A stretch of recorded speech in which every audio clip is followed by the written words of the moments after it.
Hello, everyone, and welcome to episode 19 of the Computer Business Marketing Show. Our show today is brought to you by TechSite Builder. TechSite Builder is a hosted website builder that allows you to quickly and easily get a clean and professional website up and running for your computer or tech-focused business. Save time and frustration with TechSite Builder. Learn more at techsitebuilder.com. And it's brought to you by the DC Unconvention 2017, the second annual conference for IT business owners. Learn from fellow techs and business owners, get business strategies that work in the real world, and discover new tech. Learn more at unconvention.io. On today's episode, we talk with Jay Burley about how you can get the most out of your email newsletters. And are paper newsletters still a thing? Apparently they are. Plus, we'll help a new business owner figure out what to put on his flyer, and we'll chat about the pros and cons of Instagram for business. All that and so much more coming up right now.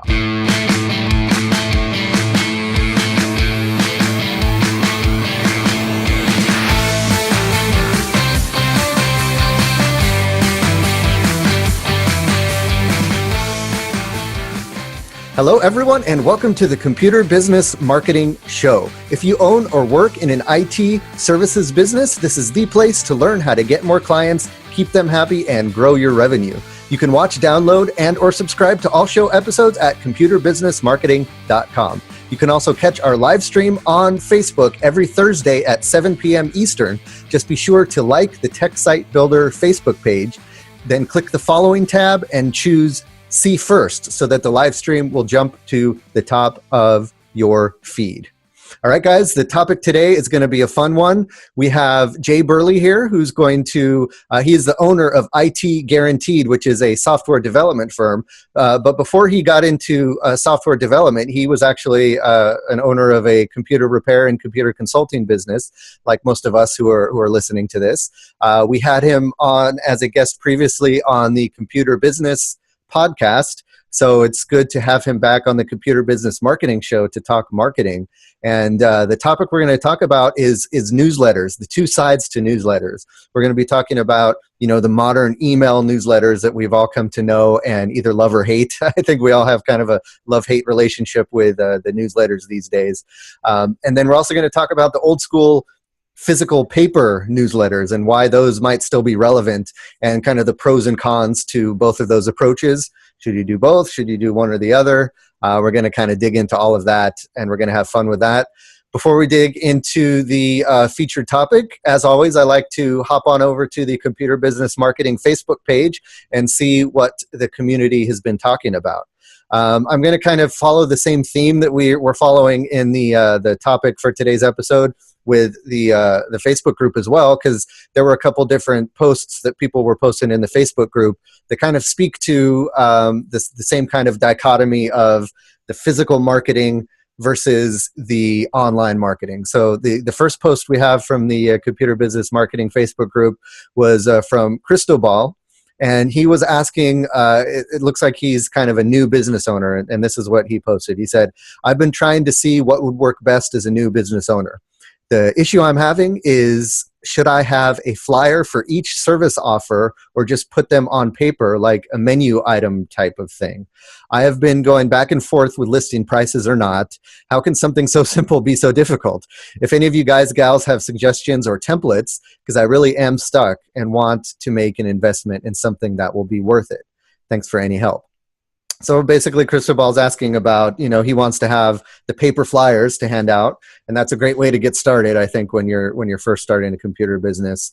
First of all, he's asking, where can I find a good template, and what kind of information should I have on there? Jay, I'll get your opinion on that real quick. First, just wanted to mention that there is we mentioned a couple products in the post there. One of those being TechNibble's Computer Business Kit. And that's a great package, especially for new business owners who don't have all those documents that you need in place. This is a great starter, great way to get the service forms, the invoices, the agreements, all of those different kinds of forms that you would need in your business. And also, he has a bunch of different flyer templates that you can choose from as well. So that's kind of a great way to get a template and to get started. And you can find that at technibble.com, and then just go to the products menu and check out the Computer Business Kit. Also, Paco mentioned that there is computer repair flyer templates at a place called postermywall.com.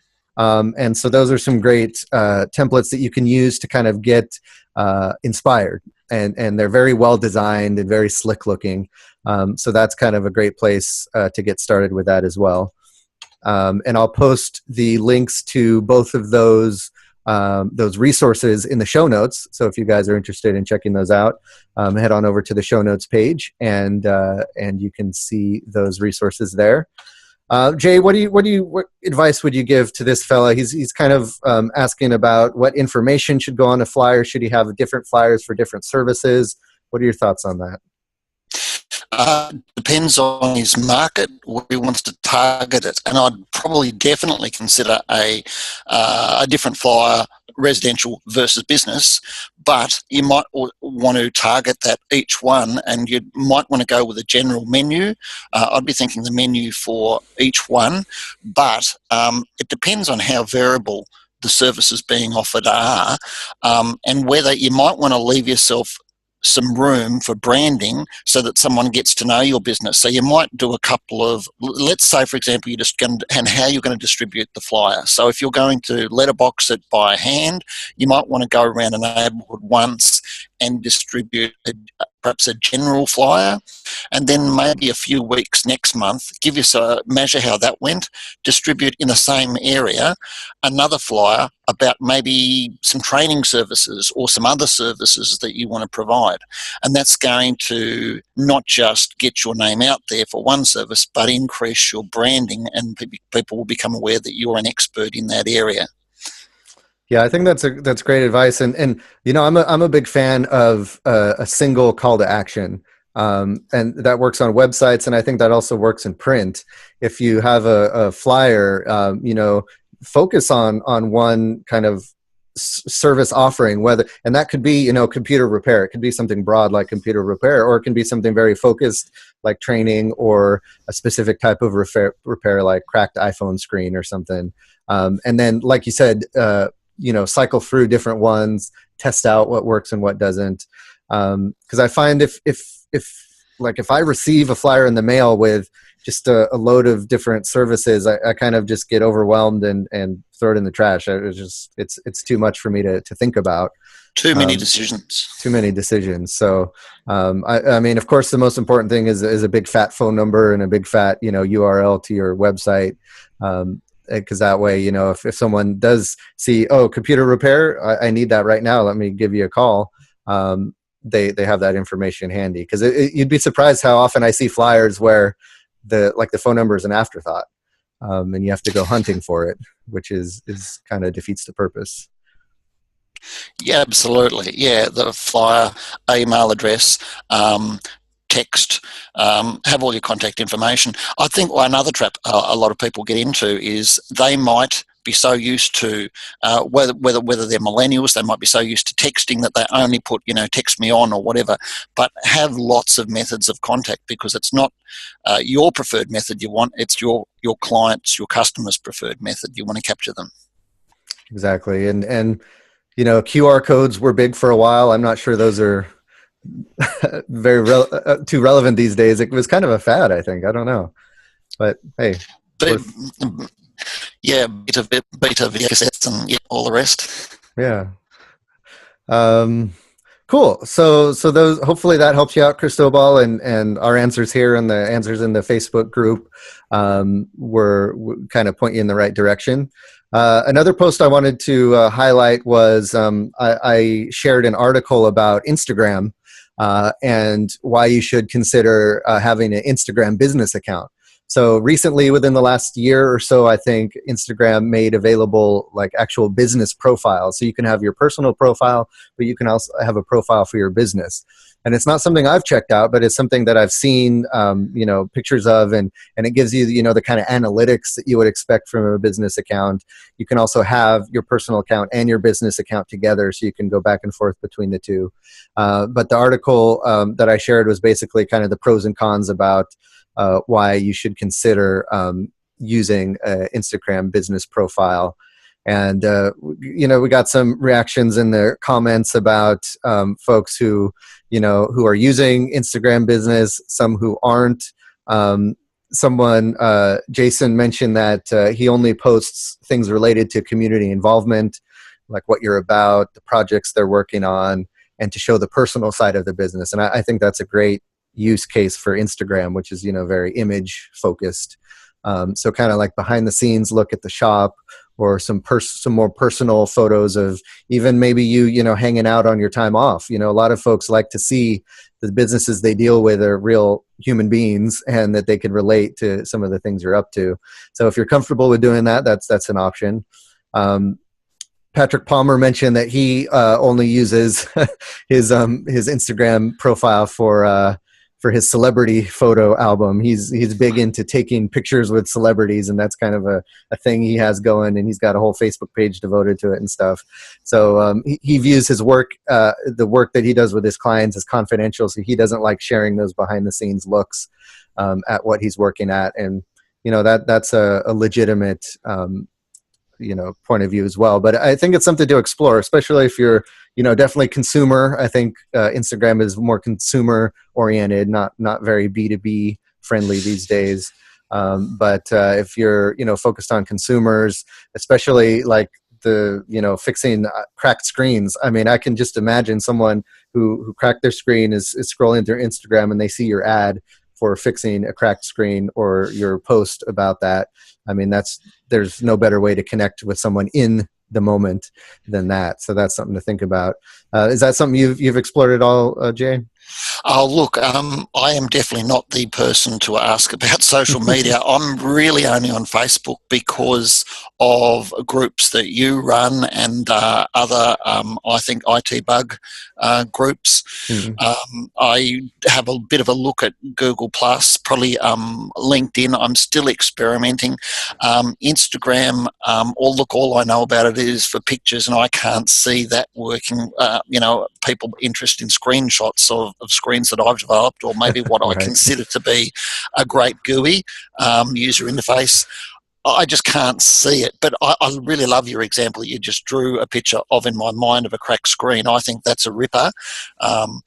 Outside of that, I'm struggling to find good business cases for it, but especially time. I think there's a phrase I think you uttered to me 3.5 years ago when we last spoke about tumbleweeds blowing down the main street. I think that's a fantastic analogy for any page that I created on Instagram.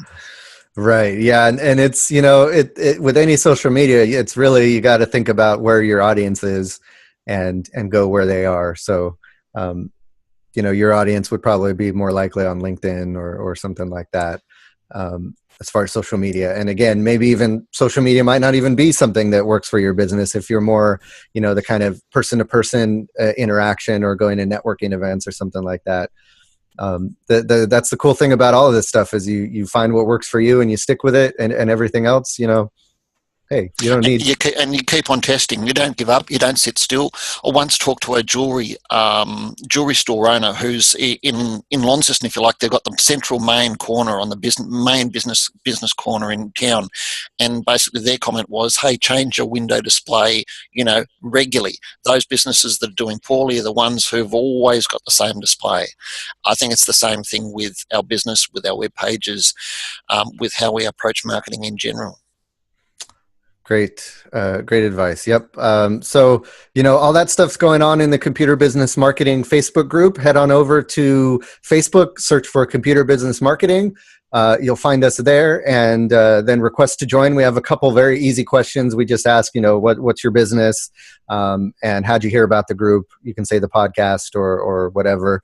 But we'd love to have you there. The list of very quality people keeps growing, and we want to keep it that way. A lot of great interactions, a lot of great advice.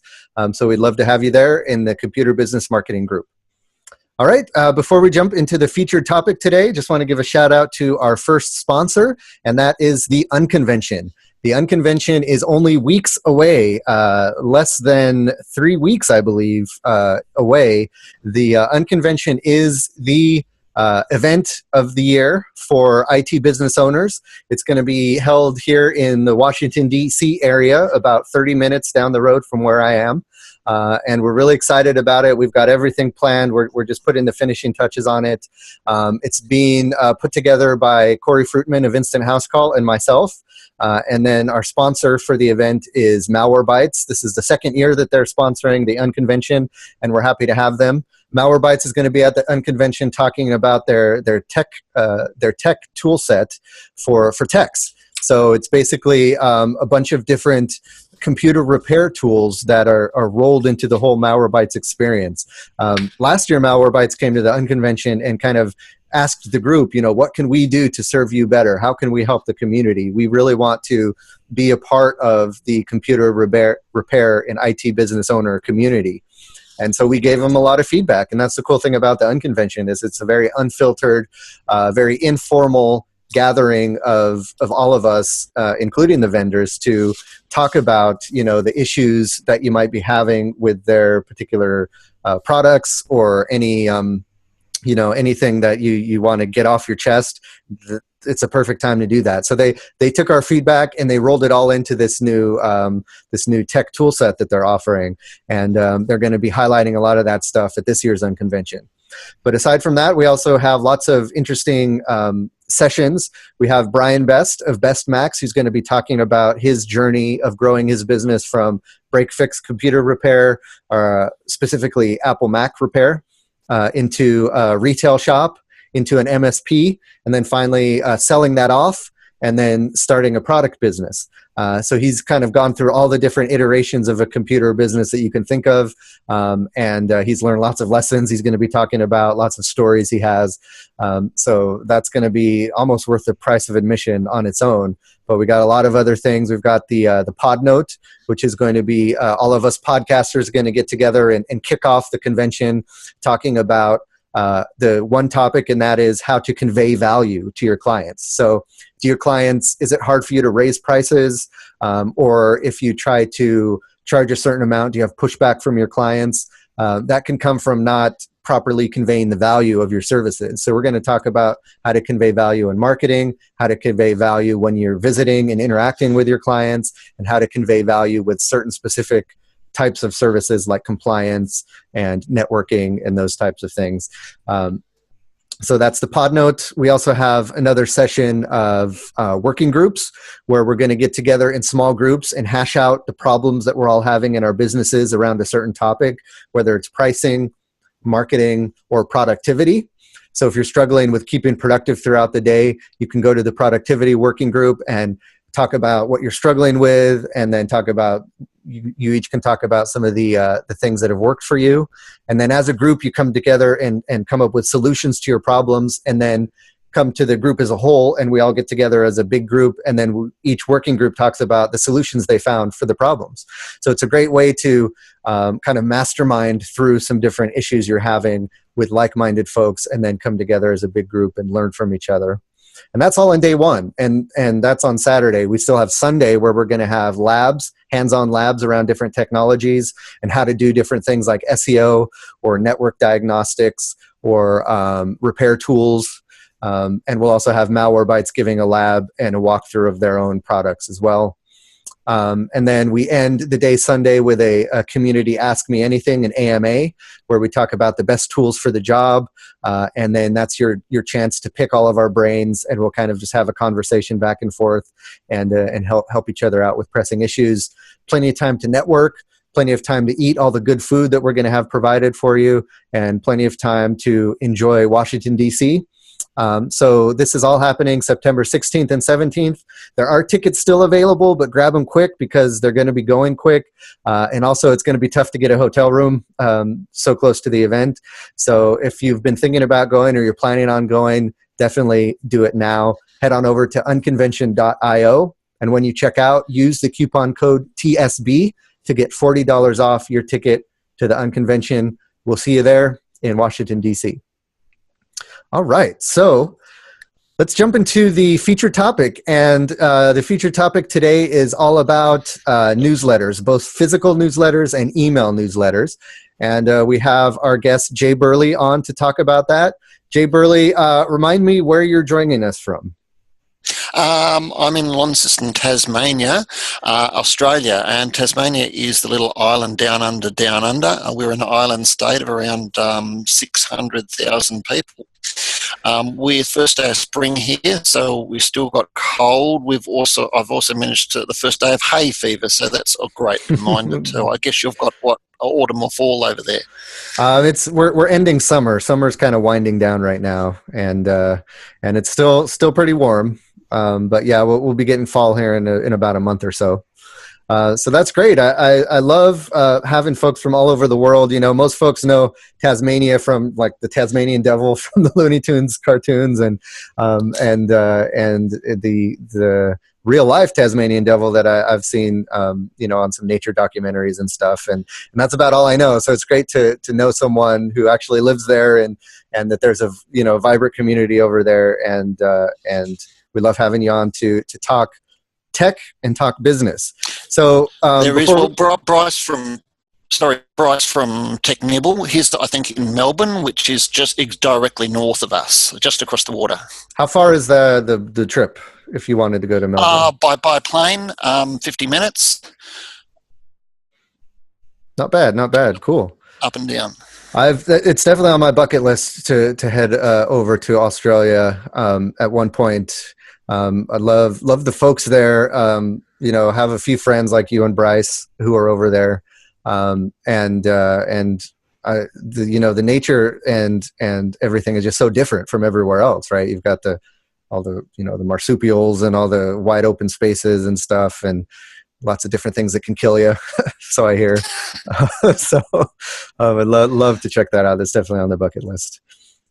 So before we jump into the topic, why don't you give folks a little bit of a background for those who don't know you, who didn't catch your appearance on the show previously, kind of where you come from and how you grew into where you are now as the owner of the software development firm IT Guaranteed.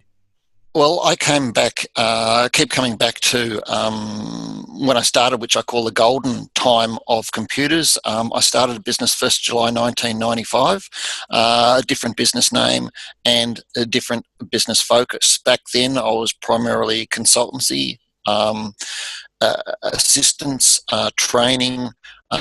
You probably call it break fix these days. And we didn't have that many viruses out there, so viruses weren't a problem. And I focused, my focus went where I got my money from, and that turned out to be training. So I come very proficient at won government contracts in training, and that's where I focused my business. Eventually, after a few years, I decided I could actually earn more money and less stress by going back in the workforce, and I did that. But in the meantime, I had previously developed some software that I kept supporting throughout my time. I went and worked for a number of departments at a university.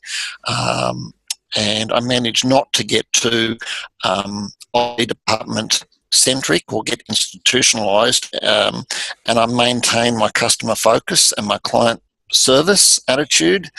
And then as life progresses, and we had a baby daughter, I became a home dad and looked after my daughter. And the funny thing was, all the blokes at work said, "Oh, so you're going to run your business in your free time?"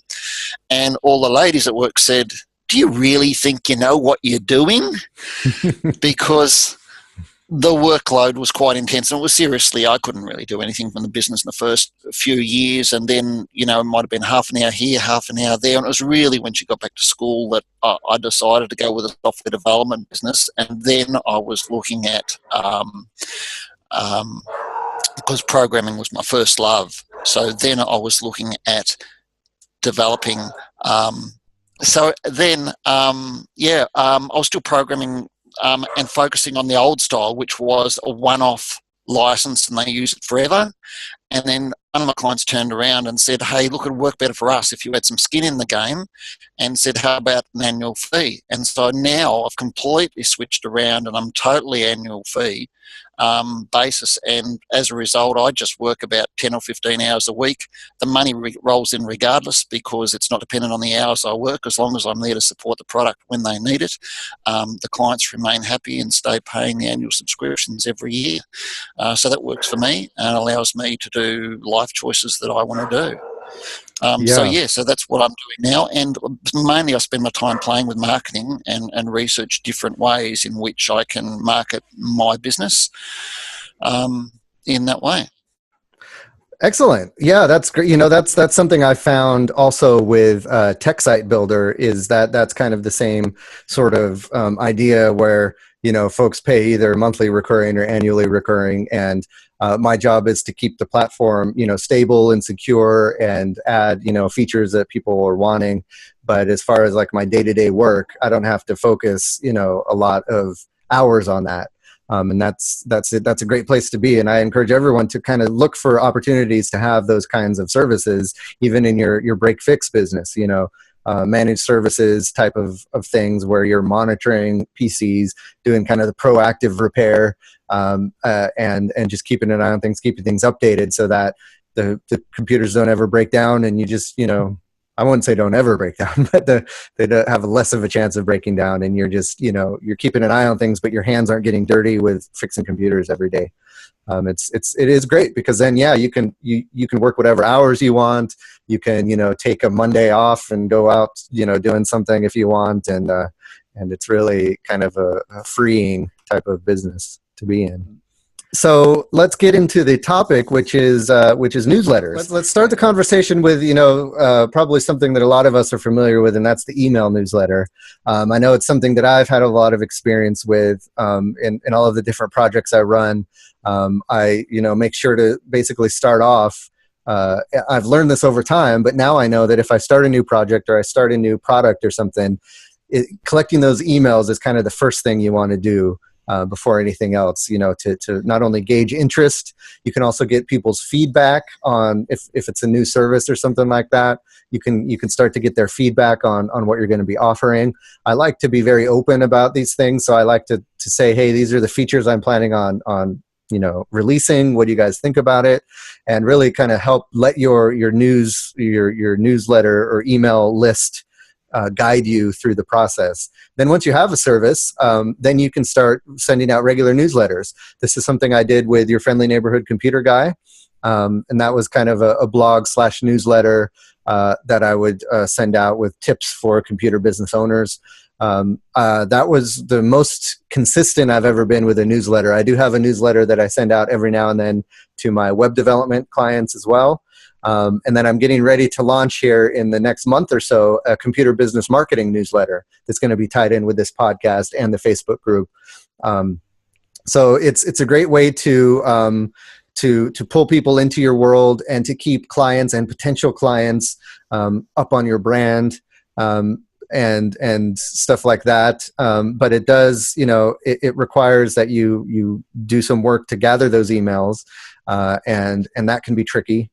It also requires... Can I ask you a question? Yep. Sure. The difference between your WordPress client business and the group we're now doing, there's got to be there would be in your mind, I guess, a clear distinction.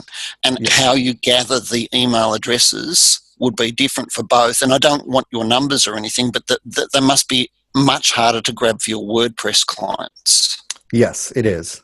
It is. And so for the WordPress clients, I actually don't really have much of a list that I've built of potential clients. It's really only a list of clients that I've worked with already. And then I keep them nurtured through emails and newsletters, but I don't necessarily have something for potential clients. Part of the reason for that is that there's a lot of great sources of general WordPress news that are already out there. So I'd have to work a little bit harder to distinguish myself and my voice. And I'd rather focus that on the Tech Site Builder and the computer business marketing side, because that's where I'm most comfortable. I already have a big list of those folks. so that's what I'm focusing on. So So what I is, guess it's more existing clients for your WordPress business, yep, and whereas here you're probably extending the reach out and trying to get more built on your list for this kind of group. right, exactly. Yep. Yeah, I'm trying to work. The reason I'm coming from that is because my business is similar specialisation to yours, and I'm trying to work out how to click those email addresses. And so far, it's been highly unsuccessful. What have you tried? Pretty much the free ebook, the free giveaway. Just tell me if you can hear the dog barking. And promoting that, and probably that's another topic for another day, is how to promote blog posts. But Yep. yeah, promoting it that way, and it's just been a dismal failure. But communicating with existing clients, it's interesting. I actually don't have a mailing list for my existing clients, but I do regularly give them the paper newsletters that we'll talk about in a moment. Interesting. Yeah. And so, yeah, that's, that's something that I found works really well, is sending those newsletters to existing clients, the email newsletters, because every time I do, and I do it very inconsistently and very irregularly, so they're not really used to it. So when they do get the email from me, I'll get one or two folks saying, oh, hey, by the way, there's this issue I've been having with my website. Could you take a look? Or that reminds me, I've been wanting to add, a social media aspect to my website. And so we get a project going for that. So it does help to kind of introduce my business. I really like that inconsistency. I'm exactly the same, because I think, look, if you're going to get an email from somebody once a month, once a fortnight, eventually it's going to end up in the spam, trash folder, unsubscribe. But if you're only doing it when you've got something to say, then people are going to take notice. They're going to go, oh, it's from Matt Rodella. I better read this. It could be important. I don't want my website down, for the next week or whatever. Yeah, and I think there are two different use cases. So there is the regular newsletter, and I can think of a few regular newsletters that I look forward to receiving, and that I don't read every one, but I still, I see them there and I'm like, oh, great. Most of it's like around SEO and marketing. But when I receive those email newsletters, I if I have the time, I'll look through and see what's going on. There's a business acceleration program that I joined, and I paid a lot of money for, that I did so after subscribing to the person's newsletter and getting regular information from them, all valuable stuff, all stuff that I was able to apply and see results in my business. And then I'm like, this guy knows what he's talking about. I'm going to sign up for his course. So in cases like that, I think a consistent newsletter does help establish your brand, establish you as an expert, as someone who kind of can curate the best news and the best information. And that is valuable, but I think it's valuable only in certain niches and for certain audiences, and sometimes it doesn't work as well. I would agree with you there. Yeah, I've got 3 email newsletters I received that have survived the great, what I call the 2017 email purge. Yeah. And yours is one of them, although I guess the old, what is it, YFN CG. Yep. And there would be Lisa's, Call That Girl. Okay. And there is also an Australian one which is targeted at small solo businesses called Flying Solo. I'll supply a link for you. And what I like about those is that they speak to me.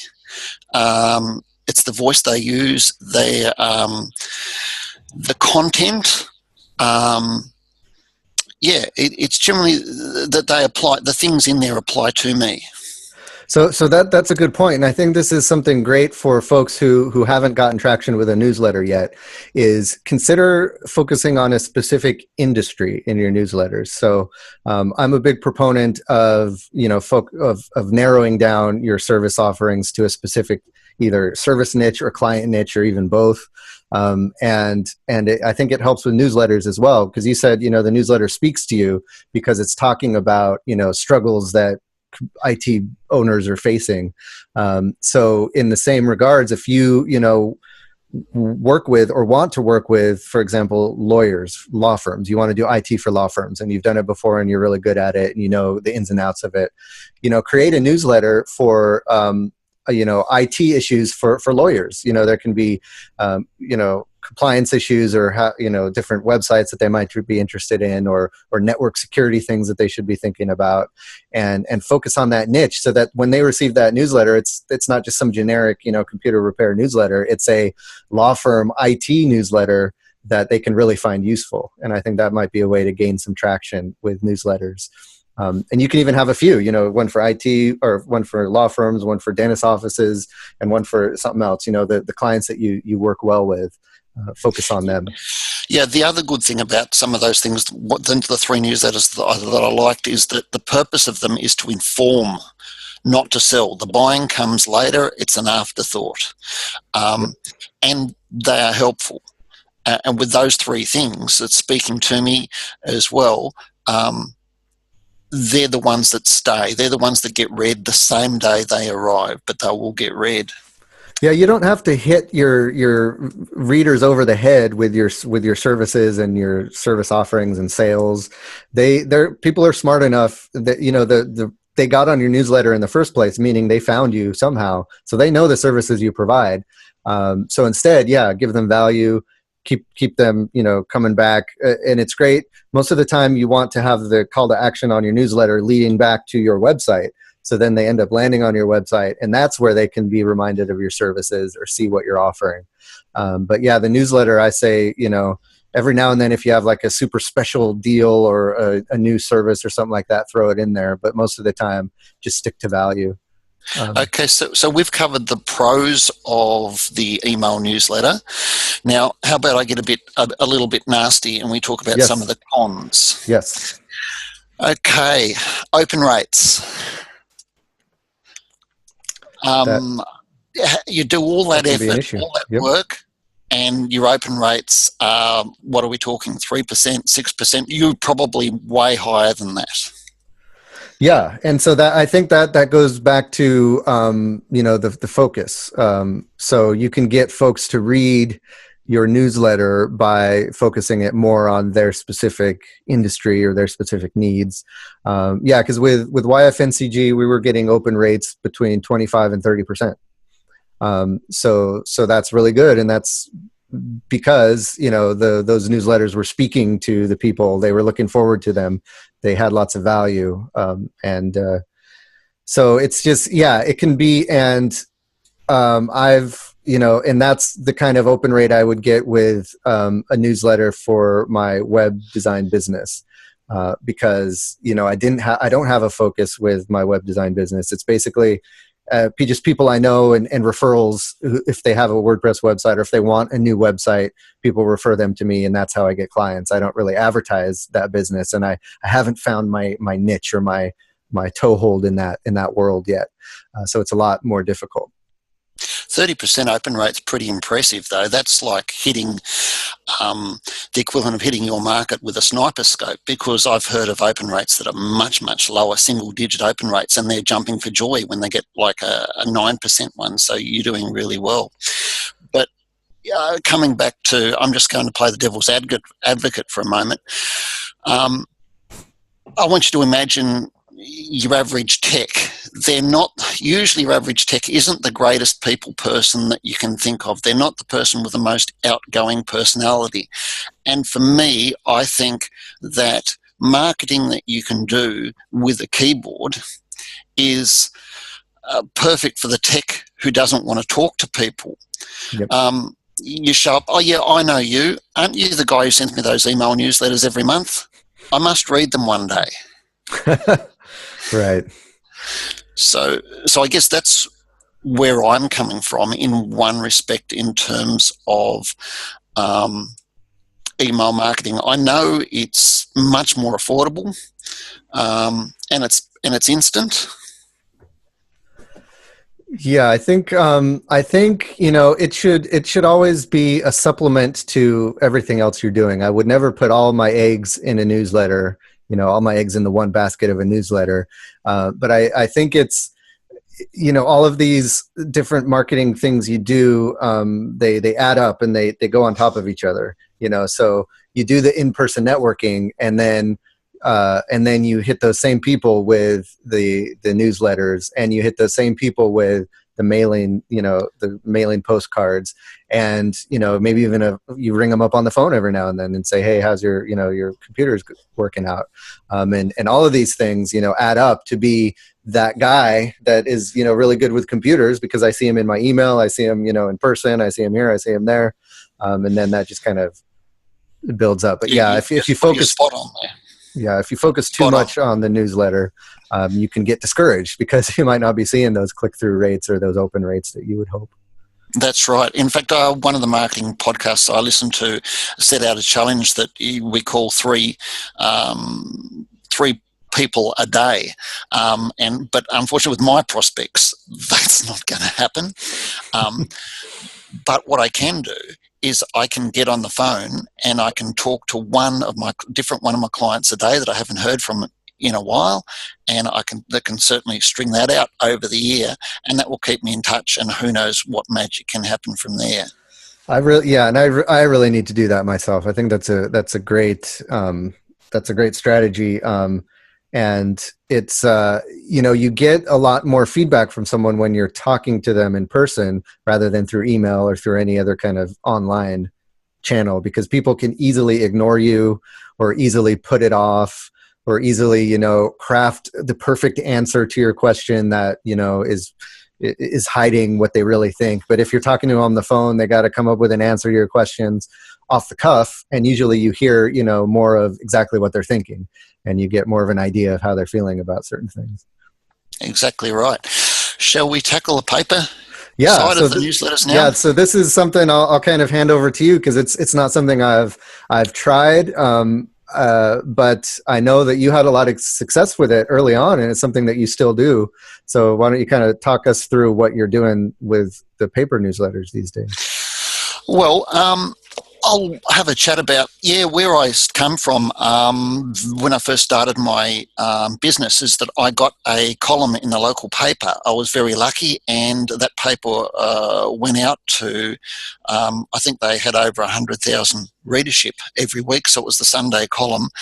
And I found my voice early on in how to write to people, and people enjoyed the column. It was informative, it was humorous, and from that I was able to say, hey, if this is one form that people like, and I've got to say I didn't know a whole lot about marketing then, I can transfer this to my own. So with newsletters, they weren't so much for me a way of generating new clients as a way of getting new business out of existing clients.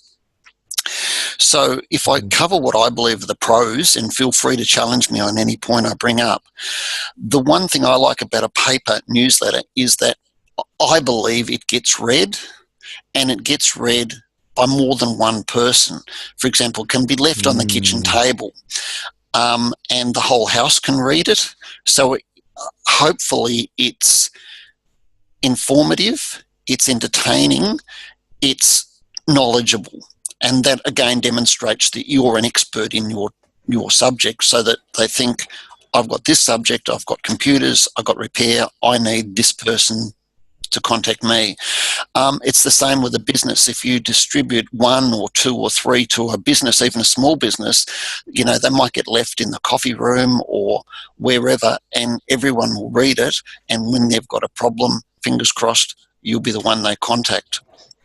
The newsletters, another positive is that I think they have a longer life, a longer table life than the email newsletter. I wouldn't know how often your an old email newsletter would get read, but one that's sitting around for a little while is certainly going to be reused.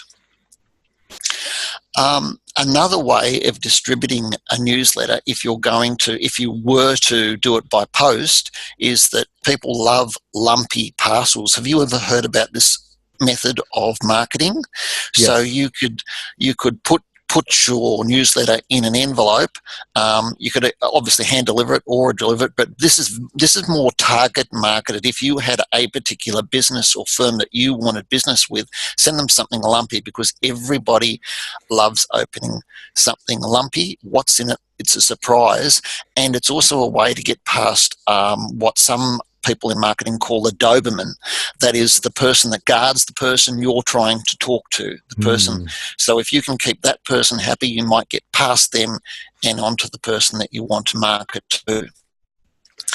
Another great thing about the paper newsletters, or real newsletters as I like to call them, there's no spam folder on your mailbox for addressed postal mail, at least in Australia. Now, you'd probably have to check your own individual states and councils and bylaws, but as far as I'm aware, certainly in Australia, there is no, if it's addressed to somebody, they have to put it in your letterbox. Right.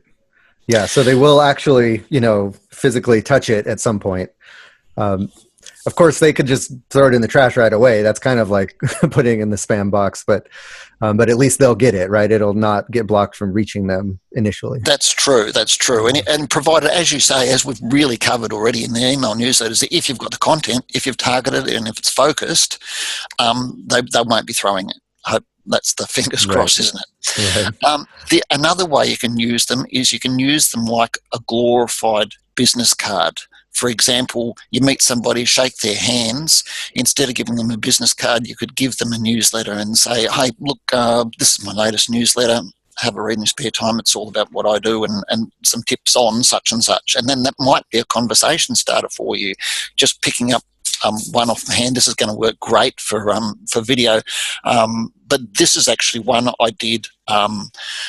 This is going to work great for audio podcasts, but this is one I actually did years ago, about 1997, and it wasn't actually a newsletter. I published a newspaper, my own newspaper, 29,000 copies, went to all the homes around Launceston, and just made up of informative articles like that. I then went around all of the stores and sold advertising. So I actually made money on it, and on the back I had my own paid for ad that everybody else had paid for, and lots of interesting articles, a step by step how to on how to back up your files. Nice. Professionally published newsprint and delivered. So there is another way. The other thing I used to do is put them in a pack, so that when I went in a new customer's place, I would give them a folder, and it might have a business card, a sticker for their computer, a newsletter, and a list of other services that I offer. So that, let's say you've gone to a residential job, you've got one of the adult members of the house at home, they've got that, but their partner who's at work comes home. What did you do today? Oh, the computer got fixed, and hey, check this out. This is what the guy left. Now, you don't know what the partner does. He might be, as you say, he might be a lawyer in a law firm. He might whatever. Our systems need such and such. Hey, check this out. Was he good? Yeah, he was great. You never know where that's going to end up, where it's going to be read. That's great. That's great. That's a great upgrade from a business card, because a business card, you just keep it and you can lose it, and it's another business card. But if you leave a newsletter, that's something that's engaging, something that's interesting and informative, and yet it's still like a business card, something that can be shared and brought around. And if it's in your voice, the people are going to get to know you before they've met you. Right. The paper newsletters, I believe, have a bit more perceived value. So when you've got something that's printed, it doesn't even have to be glossy. It can be black and white. Right. My old ones used to be black and white on nice paper, but they just have that little bit more perceived value than an e-newsletter. And one of the great things I really love about newsletters is there is less competition in that space. Yes. I don't know what it's like in America. Look, the Postal Service is reducing. They're talking about, I think they've cut back here already from 5 days down to 3 and probably cutting more. And Hmm. some days people are only getting one piece of mail. Please let it be mine. Let it be mine that comes in front of their face that they get to read and they get to see. Yeah. Yeah. I mean, I can't think of a that I get a newsletter in the mail regularly, if ever. I mean, I'll get like the advertisement, the coupon magazines and stuff, but that would definitely stick out to me because I don't really get newsletters from businesses that often.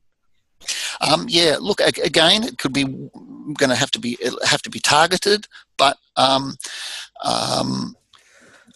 Yeah, so that, I mean, those are great pros, and I'm thinking we're gonna have to wrap up here pretty soon, so I want to jump into some of the cons to think about. I know just off the top of my head, I'm thinking like this has got to be expensive to put something like this together, to print all these pages and to produce this, and then so that was one issue is the expense, and then the other issue I was thinking of is with emails. We talked open rate. You know how many people are opening it, and you know how many people are clicking through and interacting with it. Whereas with the newsletters, I would imagine it's more of a kind of a guessing game, and you just throw them out there and hope that they're getting read. Well, to answer your first point about the expense, you could reduce that by self-printing. You can reduce it by using black and white only. You can reduce it by self-delivering. And as you were saying before, it's not all about getting new clients. It's about the marketing that all goes with your other marketing. So it can be about new services for existing clients. So if you don't want the expense of having someone deliver it or delivering it yourself, you can just hand it to a client when you see them. And that's one of the secrets that I used to do, is that every Easter I would be the Easter bunny, but I would bring Easter eggs, go around the state, visit all my clients, and also have newsletters with me. And I could get through any security. I didn't even have to sign in. Just a couple of little Easter eggs and I was through. That's awesome.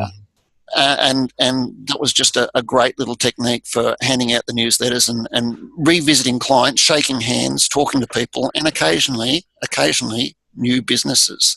You heard it here first, folks. the first marketing advice that pertains to getting dressed up as an Easter bunny and visiting your clients. I don't think I've ever heard that before. I didn't so much get dressed up, but I certainly had the basket, the eggs, and they knew every Easter what to look forward to.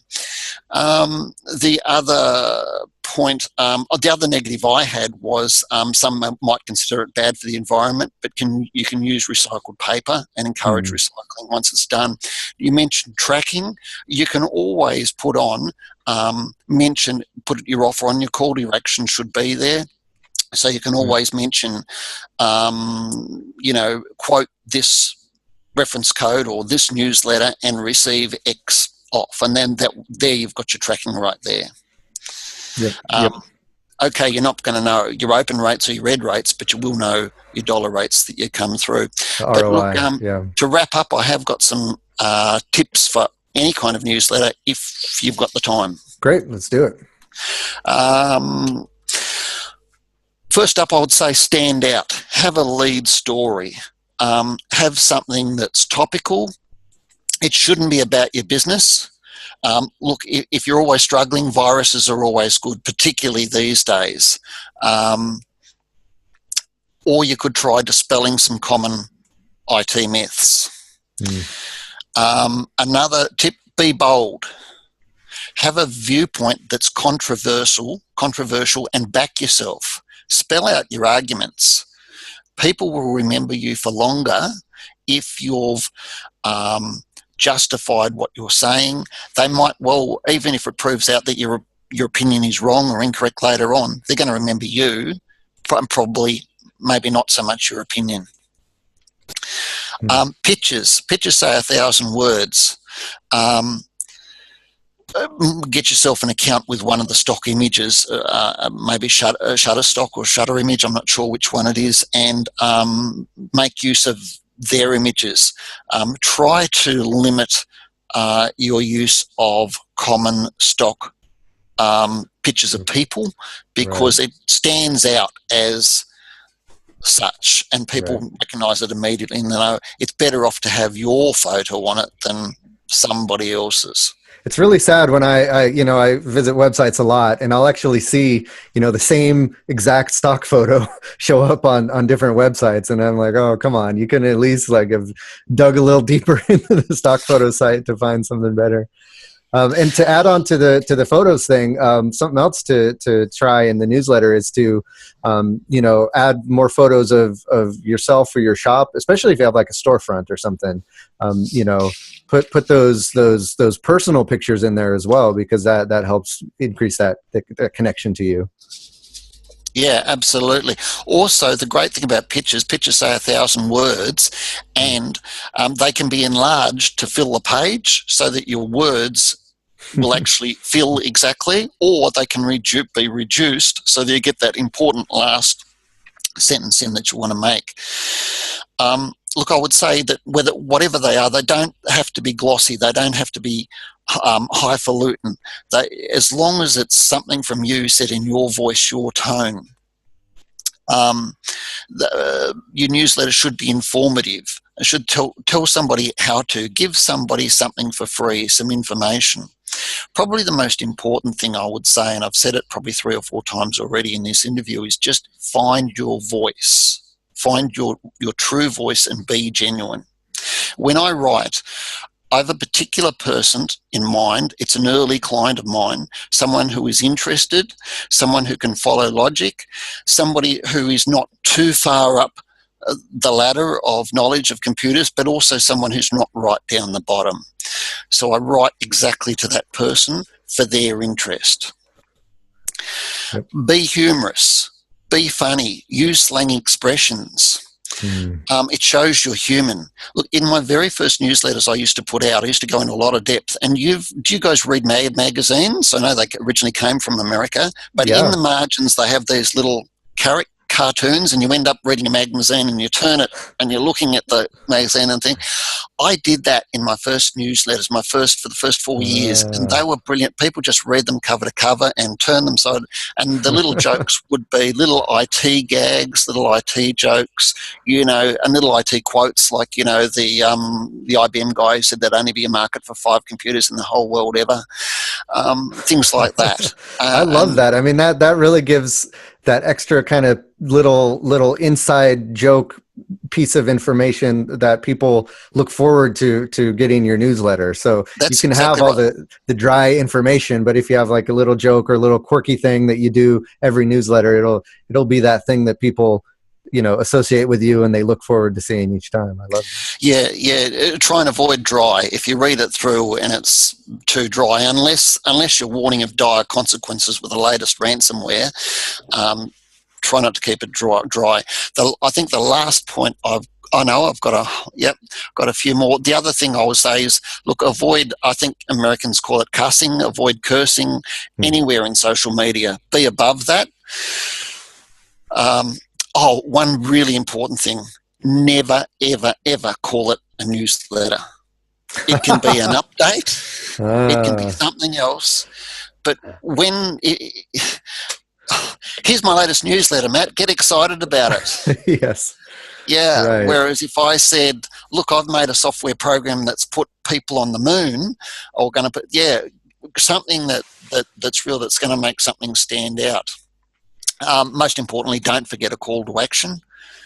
That's absolutely vital. And I've mentioned using it as a flyer before. So that's what I've got in terms of some tips for you. I hope that's beneficial. Great.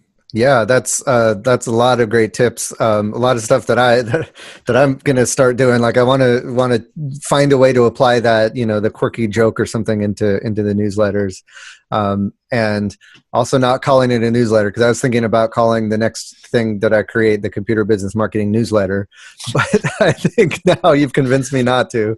I've heard people have like cute names like the Monday Morning Memo or the, you know, Tech Tuesday or something like that. Just something that kind of sticks out and rolls off the tongue and is recognizable. Well, when you say the word newsletter, when I say it, I think regular, mundane. Yeah, about something to me. skip. Right. Yeah.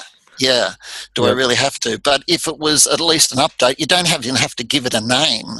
Just say my last email I mentioned, and my last conversation, and my last booklet, flyer. Yeah. Cool. Great. Well, this has been a great conversation. We're going to have to wrap it up here, but lots of awesome tips.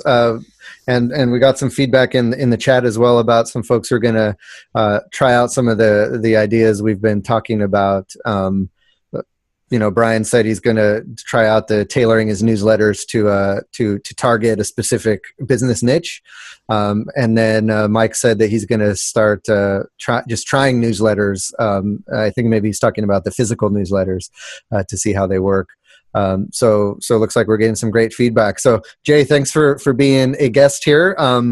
And, you know, folks, if you're listening to this and you have ideas or things you've been trying that have been working, or you have opinions around certain aspects of marketing, like Jay, you know, he just mentioned in the Facebook group that, you know, hey, he was available if you know, if we wanted to chat on the podcast, and here he is. So folks, if you'd like to be a guest, I'd love to have, you know, folks who are in the trenches doing this stuff.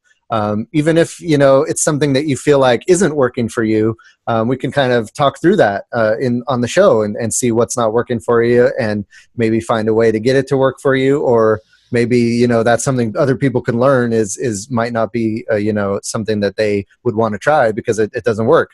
So, you know, whatever, I'd love to have some more IT business owners on the show. So let me know. You can reach out to me at computerbusinessmarketing.com, and there's a form you can fill out on there, or in the Computer Business Marketing group, and let us know if you'd like to be a guest there. Jay, thanks again for being an awesome guest on the show. Glad to have you, and we'll keep in touch. And as always, you know, we'll have you back on, whether it's to you know, you wrote some great posts for your friendly neighborhood computer guy. And so if I ever get that kind of thing going again, I'll definitely have you in mind for that, as well as just another future guest. I do this every week, so I gotta, you know, every now and then I'm gonna have to go back to previous guests that have been great on the show. So thanks again. You're welcome. Great talking to you. All right, guys. So before we wrap up here, second sponsor is TechSite Builder. If you've been listening to the show for a while, you know about TechSite Builder. It is the place you can go to get a fully hosted website up and running for your computer business. So if you want to start if your website's been neglected, or it's not really working for you, you know, people are visiting your website, but they're not converting into customers, go ahead and give TechSite Builder a try. We make it very, very easy for you to get the website going. And we also make it very easy for you to add or modify the website. You can add your own content, add your own images, or we kind of get you started with some content that's built into TechSite Builder. So, you know, whatever your level of comfortableness with building a website is, we've got you covered. So we can build it for you, or you can build it yourself. You can add as many pages as you want. You can make the pages look however you want. You can move things around with our drag and drop page builder. And you know that there's the peace of mind of knowing that your website is backed up, it's secure, it's optimized. We're keeping all that stuff going on the back end, and all you need to worry about is running your computer business, updating the website every now and then if you want to. And we'll keep it going for you with good SEO, with good speed, mobile optimized, all the stuff that a website needs to be these days. So jump on over. It's very affordable. Head on over to TechSite Builder. Check out all the features we have there.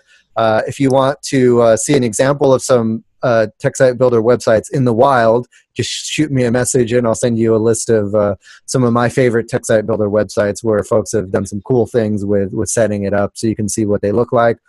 And then we'll get you set up, a 30-day money-back guarantee. So if you aren't happy with it, that's fine. So it might not be for everybody. So we're happy to refund your money. So there's really no risk. Just give it a shot, see if you like it. And most folks who do check it out end up sticking with it. So check it out at techsitebuilder.com. So we're going to go ahead and wrap up the show now. Let's keep the conversation going. Head over to computerbusinessmarketing.com and let us know what you think in the comments section in the show notes.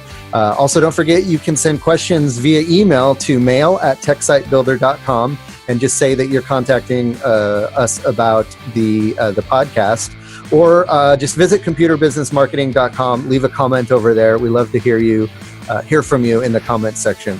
Also, if you listen to the show in iTunes or Stitcher, go ahead and leave us a review. We love to hear from you guys in the review section of iTunes and Stitcher. Give us a shout out. Let us know whether you like it or hate it. Either way, just give us that review in iTunes. I'd appreciate it, and that'll help the podcast get found by other folks on those platforms. Finally, don't forget to check out our sponsors, the Unconvention, the DC Unconvention 2017 at unconvention.io, and TechSite Builder at techsitebuilder.com.